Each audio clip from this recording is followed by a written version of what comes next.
This episode of The Story Cottage is brought to you by our friends at Domestic Dominion, the Kings Ridge Elderberries, and our supporters on Buzzsprout. Go to thestorycottage.buzzsprout.com or click the Support the Show link in the show notes and subscribe for just $5 a month to get every episode ad-free. And now, on with the show.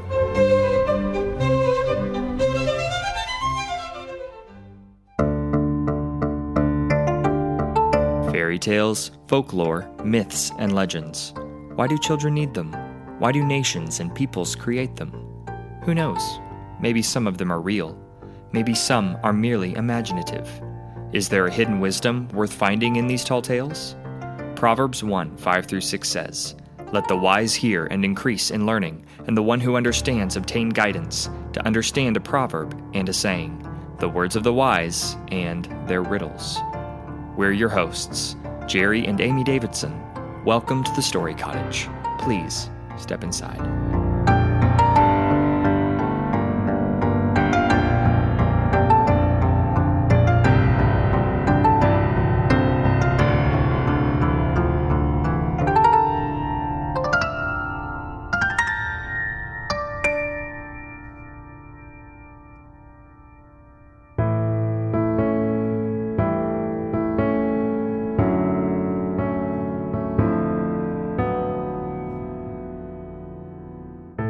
In the reign of King Edward III, there was a poor orphan boy named Dick Whittington living in a country village a long way from London. He was a sharp little lad, and the stories that he heard of London being paved with gold made him long to visit that city. One day, a large wagon with 8 horses with bells at their heads drove through the village. Dick thought it must be going to London, so he asked the driver to let him walk by the side of the wagon. As soon as the driver heard that poor Dick had neither father nor mother, he saw by his ragged clothes that he could not be worse off than he was. He told him he might go if he would, so they set off together. Dick got safely to London and was in such a hurry to see the fine streets paved with gold that he ran through many of them, thinking every moment to come to those that were paved with gold. For Dick had seen a guinea 3 times in his own little village and remembered what a lot of money it brought in change. So he thought he had nothing to do but take up some little bits of pavement, and he would then have as much money as he could wish for. Poor Dick ran till he was tired and had quite forgotten his friend the driver. At last, finding it grow dark, and that every way he turned he saw nothing but dirt instead of gold, he sat down in a dark corner and cried himself to sleep. Next morning, being very hungry, he got up and walked about and asked everybody he met to give him a halfpenny to keep him from starving. At last, a good-natured gentleman saw how hungry he looked. "Why don't you go to work, my lad?" said he. "I would," answered Dick. "but I do not know how to get any. If you are willing," said the gentleman, "come with me." And so saying, he took him to the hayfield, where Dick worked briskly and lived merrily till the hay was all made. After this, he found himself as badly off as before, and being almost starved again, he laid himself down at the door of Mr. Fitzwarren, a rich merchant. Here the cook, an ill-tempered woman, called out to poor Dick. "What business have you here, you lazy rogue? If you do not take yourself away, we will see how you like a sousing of some dishwater I have here that is hot enough to make you jump." At this time, Mr. Fitzwarren himself came home to dinner, and when he saw a dirty, ragged boy laying at the door, he said, in a kind and gentle voice, "Why do you lie there, my lad? You seem old enough to work. I'm afraid you are lazy." "No, sir," said Dick to him. "I would work with all my heart, but I do not know anybody, and I am sick for want of food." "Poor fellow," answered Mr. Fitzwarren. "Get up, and let me see what ails you." Dick tried to rise, but he was too weak to stand, for he had not eaten anything for 3 days.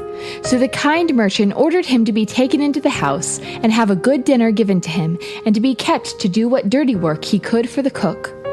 Dick would have lived happily in this good family if it had not been for the ill-natured cook, who was finding fault and scolding him from morning till night. And besides, she was so fond of basting that when she had no roast meat to baste, she would be basting poor Dick.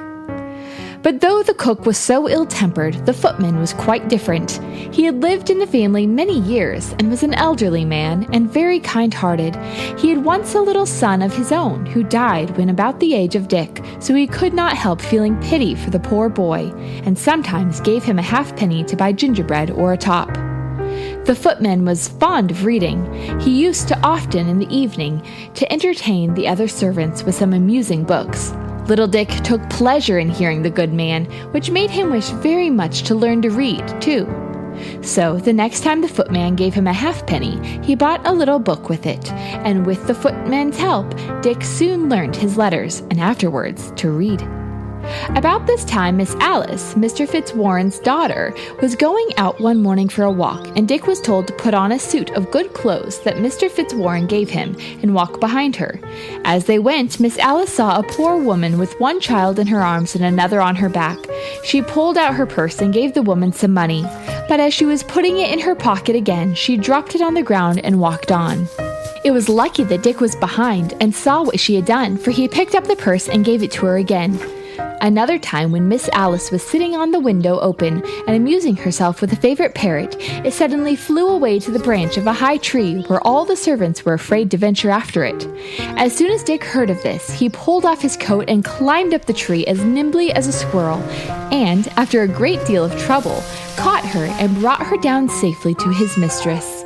Miss Alice thanked him and liked him ever after for this. The ill-humored cook was now a little kinder, but besides this, Dick had another hardship to get over. His bed stood in a garret where there were so many holes in the floor and the walls that every night he was waked in his sleep by the rats and mice which ran over his face and made such a noise that he sometimes thought the walls were tumbling down around him. One day, a gentleman who came to see Mr. Fitzwarren wanted his shoes polished. Dick took great pains to make them shine, and the gentleman gave him a penny. With this, he thought he would buy a cat. So the next day, seeing a little girl with a cat under her arm, he went up to her and asked if she would let him have it for a penny. The girl said she would, and that it was a very good mouser. Dick hid the cat in the garret, and always took care to carry part of his dinner to her. And in a short time he had no more trouble from the rats and mice. Soon after, his master had a ship ready to sail, and as he thought it right all his servants should have some chance for good fortune as well as himself, he called them into the parlor and asked them if they wanted to take a share in the trading ship. They all had some money that they were willing to venture, except poor Dick, who had neither money nor goods. For this reason, he did not come into the parlor with the rest, but Miss Alice guessed what was the matter and ordered him to be called in. Then she said she would put in money for him from her own purse, but her father told her this would not do, for Dick must send something of his own. When poor Dick heard this, he said he had nothing but a cat. "Fetch your cat then, my good boy," said Mr. Fitzwarren, "and let her go." Dick went upstairs and brought down poor Puss, and gave her to the captain with tears in his eyes. All the company laughed at Dick's odd venture, and Miss Alice, who felt pity for the poor boy, gave him some halfpence to buy another cat. This and other marks of kindness shown him by Miss Alice made the ill-tempered cook jealous of poor Dick, and she began to use him more cruelly than ever, and she always made fun of him for sending his cat to sea. She asked him if he thought his cat would sell for as much money as would buy a stick to beat him. At last poor Dick could not bear this any longer. He thought he would run away from this place, so he packed up a few things and set out very early in the morning on the 1st of November. He walked as far as Highgate, and there sat down on a stone, which to this day is called Whittington's Stone, and began to think of which road he should take farther. While he was thinking what he should do, the bells of Bow Church began to ring, and he fancied their sounds seemed to say, "Turn again, Whittington, Lord Mayor of London." Lord Mayor of London, said he to himself. Why, to be sure, I would put up with almost anything now to be Lord Mayor of London and ride in a fine coach when I grow to be a man. I will go back and think nothing of the cuffing and scolding of the old cook if I am to be Lord Mayor of London at last.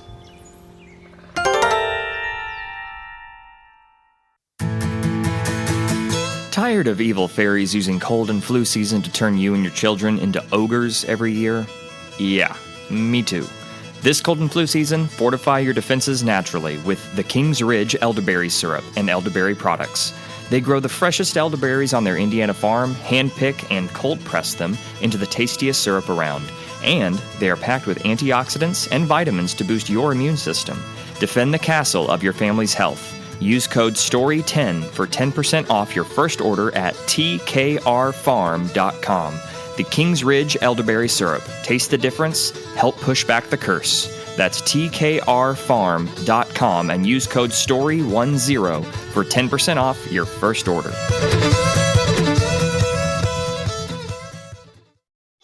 Honey, I need help! Why? What's wrong? There are dragons in our laundry and dishwasher. Hang on, dear. I'm getting my sword. No, wait. These dragons cannot be killed by a sword. They've never tasted my blade. I know, but all we need to kill these dragons is detergent from Domestic Dominion. Okay, then we must make haste. How do we get some? By going to domestic-dominion.com and entering code STORY. Ladies, our husbands are great for so many things, including slaying the run-of-the-mill dragons. But sometimes there are monsters that sneak through even the best defenses, like the toxins and chemicals in your laundry and dish detergents.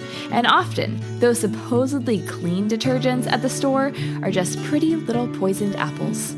That's where Domestic Dominion can help. They're a small, family-owned and operated Christian business whose mission is to create clean, natural, quality products that aid the homemaker and create a culture of joy, health, and stewardship to the glory of God. They value the Lord and therefore value their products. All their products are effective and made with only 4 ingredients. Each product is non-toxic, pH balanced, and contains no surfactants, fragrances, or chemicals. They leave no chemical residue, and their laundry detergent is safe to use on any kind of clothing. We use their products in our home, and let me tell you, every load comes out smelling the way Cinderella's dress looks. With Domestic Dominion, you'll have a ball doing laundry. Go to their website, domestic-dominion.com, or click the link in the show notes. And use code STORY for 20% off your first order. And be sure to check out their aprons, linen covers, and anti-feminist stickers while you're there. That's domestic-dominion.com and use code STORY for 20% off your first order. Dick went back, and he was lucky enough to get into the house and set about his work before the cook came down. The ship with the cat on board was a long time at sea and was at last driven by the winds on part of the coast of Barbary. The people came in great numbers to see the sailors and treat them very civilly, and when they became better acquainted, were eager to buy the fine things with which the ship was laden.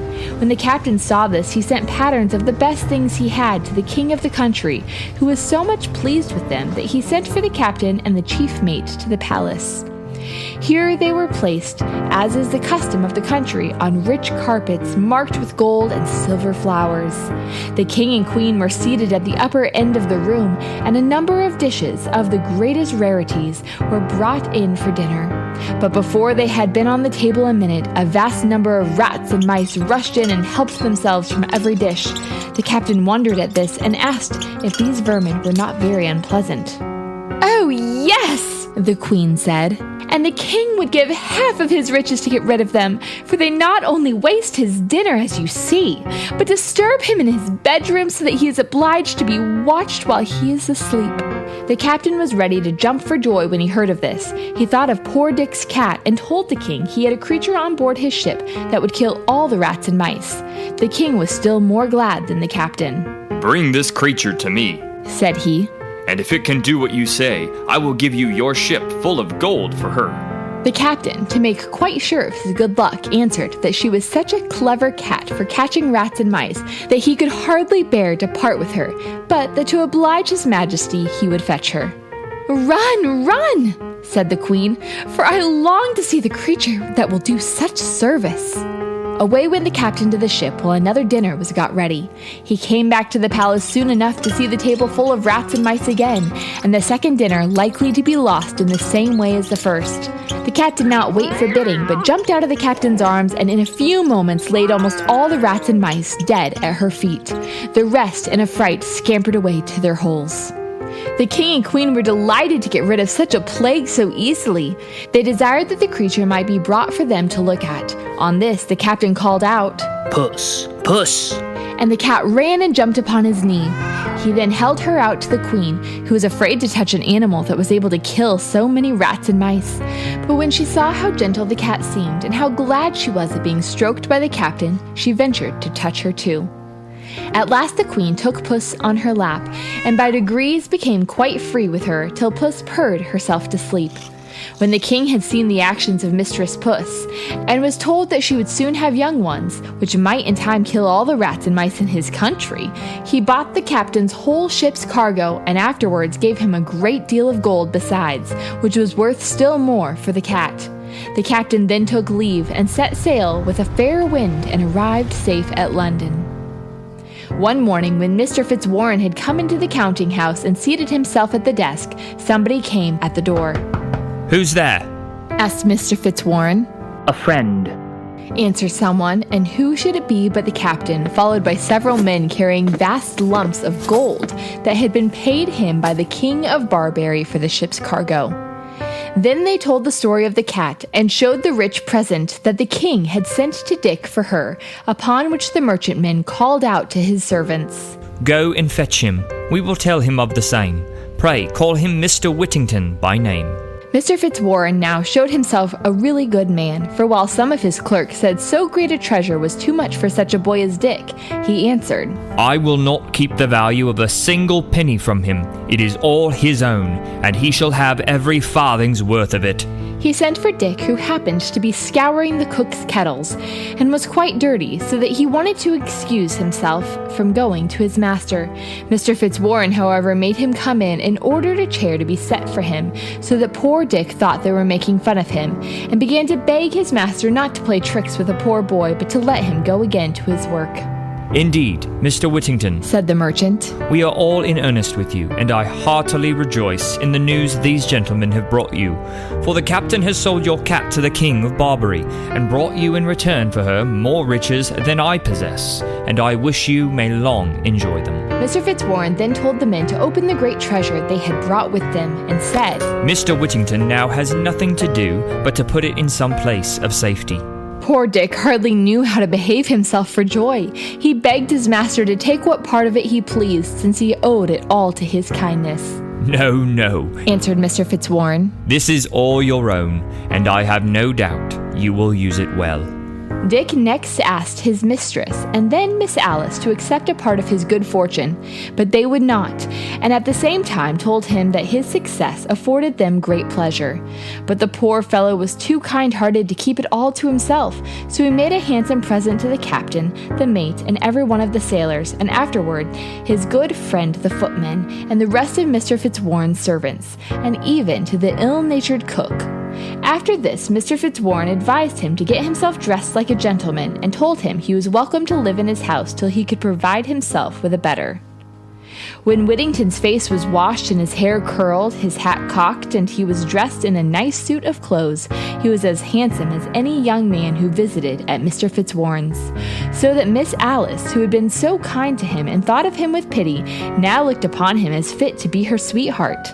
And the more so, no doubt, because Whittington was now always thinking what he could do to oblige her, and making her the prettiest presents that could be.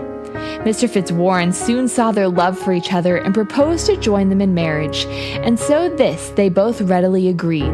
A day for the wedding was soon fixed, and they were attended to church by the Lord Mayor, the Court of Aldermen, the sheriffs, and a great number of the richest merchants in London, whom they afterwards treated with a fine feast. History tells us that Mr. Whittington and his lady lived in great splendor and were very happy.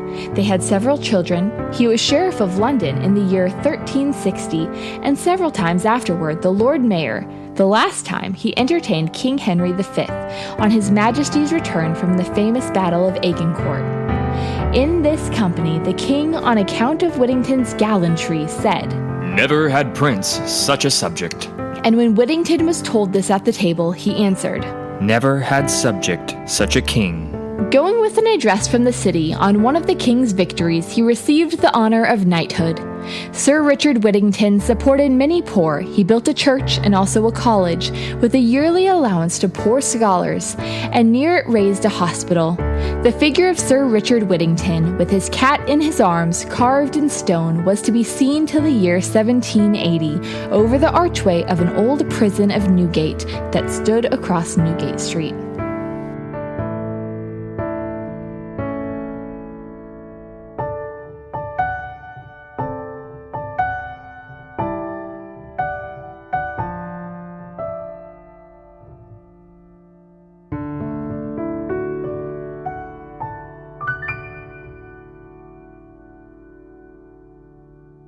All right, welcome back from that very rich story.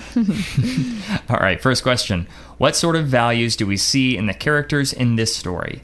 First, Dick Whittington values opportunities. He first saw the opportunity to improve his circumstances by traveling to London, and he wasn't afraid to ask to join someone else's journey. He values hard work and also values other people, as he doesn't become jaded or bitter about his poor circumstances or even the bullying from the kitchen maid. Dick looks for ways to solve his own and other people's problems generally. Secondly, it's very important to look at Mr. Fitzwarren. He values people, opportunities, and especially a very specific form of generosity. More on this in a moment. The next question, what can you learn to apply these things in your daily life? Well, first, Dick works hard wherever he is, and the story seems to indicate that he is very smart, in that when he is at his weakest, he even lays himself down at the door of a reputable merchant, Mr. Fitzwarren. He doesn't beg for food or money. He puts himself around someone who could give him an opportunity and help him overcome his poverty. Even later on, Dick figures out a way to solve his own problems of the rats and mice in his room by buying and training his cat. This should be the spirit of every girl and boy listening. If you can't solve problems you're facing, put yourself around those who can help. Be humble enough to ask for the right kind of help that enables you to grow, not an easy handout. If you are disciplined enough to begin solving your own problems, others will find value in what you can do for them also. That's good. Yeah, and lastly, Mr. Fitzwarren doesn't only give Dick and his staff money, gifts, or advice, he generously gives them opportunities to grow their wealth right alongside him. His love for them is rightly mixed with a greater kindness that requires fortitude and a spine. One might have said that it was unloving or not compassionate to force Dick to give up his cat. But Mr. Fitzwarren loves him enough to teach him about investing in his own future. Furthermore, Mr. Fitzwarren doesn't feel entitled to or jealous of anything that Dick earns from the sale of his cat, even though it was Mr. Fitzwarren's industry and generosity that enabled Dick to become wealthy in the first place. Mr. Fitzwarren demonstrates the virtue of investing in others and properly celebrating their success and not seeking attention for ourselves for any help we gave them. Yeah, that's really good. Well, thanks so much for listening to this episode, and we can't wait to see you next time. We'll see you guys then. Toodaloo. Thank you for joining us here at the Story Cottage. If you liked what you heard, smash that follow button and leave us a 5-star review. It tremendously helps with the algorithms so folks like you can find us. Go to thestorycottage.buzzsprout.com or click the support the show link in the show notes to subscribe for $5 a month to get every episode ad-free. And follow us on X, Instagram, or Facebook. And please, join us next time.